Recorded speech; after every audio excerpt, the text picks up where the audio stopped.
लोकसभा चुनावों में अब साल भर का ही वक्त बचा हुआ है। जैसे जैसे चुनाव करीब आता जा रहा है, बीजेपी की मुश्किलें बढ़ती जा रही हैं। बीजेपी का ग्राफ गिरता जा रहा है तो कांग्रेस मजबूत हो रही है। मुश्किल में फंसी बीजेपी अब नए सिरे से रणनीति तैयार कर रही है, जो बीजेपी का डर दिखा रही है।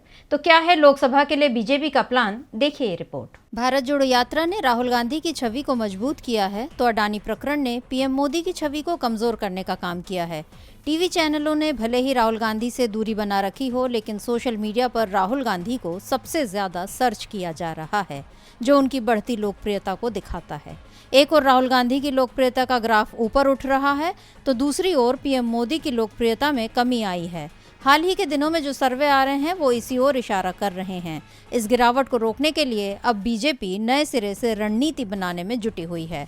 पार्टी को एहसास है कि हिंदी बेल्ट में उसे नुकसान होना तय है। 2019 की तुलना में उसकी सीटों की संख्या कम होनी है और इस नुकसान को कम करने के लिए पार्टी गैर हिंदी भाषी राज्यों पर ध्यान दे रही है। खासतौर पर दक्षिण और पूर्व की ओर बीजेपी का विशेष जोर है और इसके लिए पार्टी की ओर से पीएम मोदी का चेहरा ही आगे रखा जा रहा है। 2024 के लोकसभा चुनाव से पहले बीजेपी गैर हिंदी भाषी राज्यों में पीएम की 100 सभाओं का प्लान तैयार कर रही है। ये सभाएं तमिलनाडु, केरल, आंध्र प्रदेश, तेलंगाना, कर्नाटक, ओडिशा और पश्चिम बंगाल में रखी जाएंगी। बीजेपी की कोशिश उत्तर भारत में होने वाले नुकसान की भरपाई इन राज्यों से करने की है, लेकिन यहाँ भी बीजेपी मुश्किल में दिख रही है, क्योंकि हाल ही में उपचुनाव में साफ हो गया है कि इन राज्यों में बीजेपी कमजोर हो रही है।